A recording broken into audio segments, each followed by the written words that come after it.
ये जो शास्त्र लिखा है कुंद कुंद ने, वो कौन सी कसाय में लिखा है? मंद कसाय में कि तीव्र कसाय में? जो उपदेश दे रहे हैं वो मंद कसाय का काम है कि तीव्र कसाय का काम है? क्या बात करते हो? अत्यंत मंद कसाय का। अरे ये लिखा है गोमट सार में कि संजुलन नो कसाय, 3 कसाय तो उनके हैं ही नहीं। कौन कौन सी? अनंतान बंदी, अप्रत्याख्याना वर्ण और प्रत्याख्याना वर्ण, 3 कसाय तो हैं ही नहीं। अब अकेली एक संजुलन है। तो ये लिखा है कि जब एक संजुलन कसाय में और 9 कसाय, कौन? हास्य आदि, इनका जब तीव्र उदय होता है तब 6वां गुणस्थान होता है, और जब मंद उदय होता है तब 7वां गुणस्थान होता है। गाथा है संजुलन नो कसायो उदयो मंदो जदा तदा होदी अपमत्त गुणो। अपमत्त गुणस्थान तब होता है जब इनका मंद उदय होता है।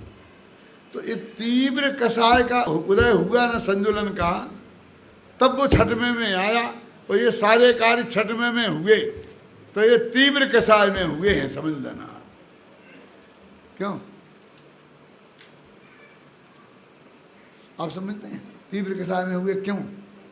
बिल्ली में और हिरण का अंतर समझते हैं? बिल्ली और हिरण में क्या फर्क है?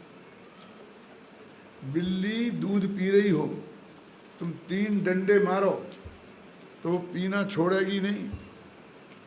उस बर्तन को लेके चूहे को खा रही हो बिल्ली, तुम डंडे मारो, जान आफत में आ जाए तो भी वो एक तो भगेगी नहीं छोड़ के, वो भगेगी तो लेके भगेगी उस चूहे को,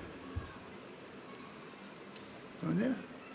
और हिरण जंगल में घास चल रहा है और तुम ऐसी ताली पीटो तो छोड़ के भाग जाएगा। समझ में आया क्या फर्क है?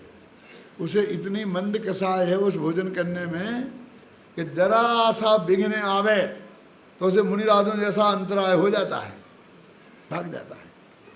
और डंडे पड़े तो भी इसे नहीं होता है। समझ में आया ना मेरा अंतर में? ये काय का काम है? तो आप क्या समझते हैं?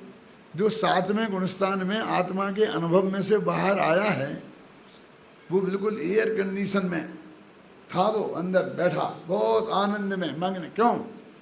और बाहर आया है तो ये भट्टी में, ये शुभ भाव की भट्टी में जल रहा है। अब वो यहाँ कब तक रह सकता है? वो तो आदमी चाहेगा कि दौड़ करके मैं अपने उसमें एयर कंडीशन कमरे में घुस जाऊं।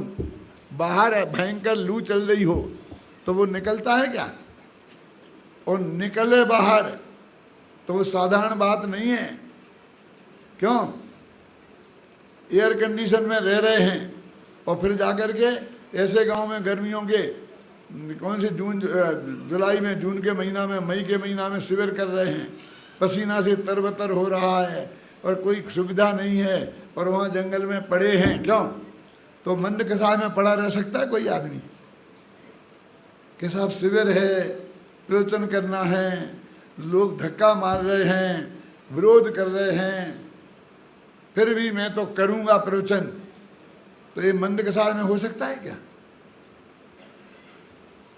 तो ये तीव्र कसाय का काम है कि हाँ भाई साहब, शास्त्र कहते हैं, मैं नहीं कहता हूँ, मेरा नहीं, कुंद कुंद का। क्यों? हर अंतर्मुहूर्त में उन्हें अंदर जाना है एयर कंडीशन में, और बाहर निकल आओ तो भट्टी जल रही है शुभ राग की, यह राग आग दहे सदा।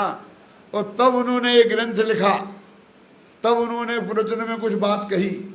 ये सारे कार्य ईर्ष्या समिति पूर्वक चलना, भाषा समिति पूर्वक बोलना, ऐसा समिति पूर्वक आहार करना, आदान निक्षेपण समिति पूर्वक पिछी कमंडल उठाना रखना और मलमूत्र का क्षेपण करना, ये सब 6वें गुणस्थान माने संतुलन के तीव्र उदय में होता है। ये तीव्र उदय के काम है।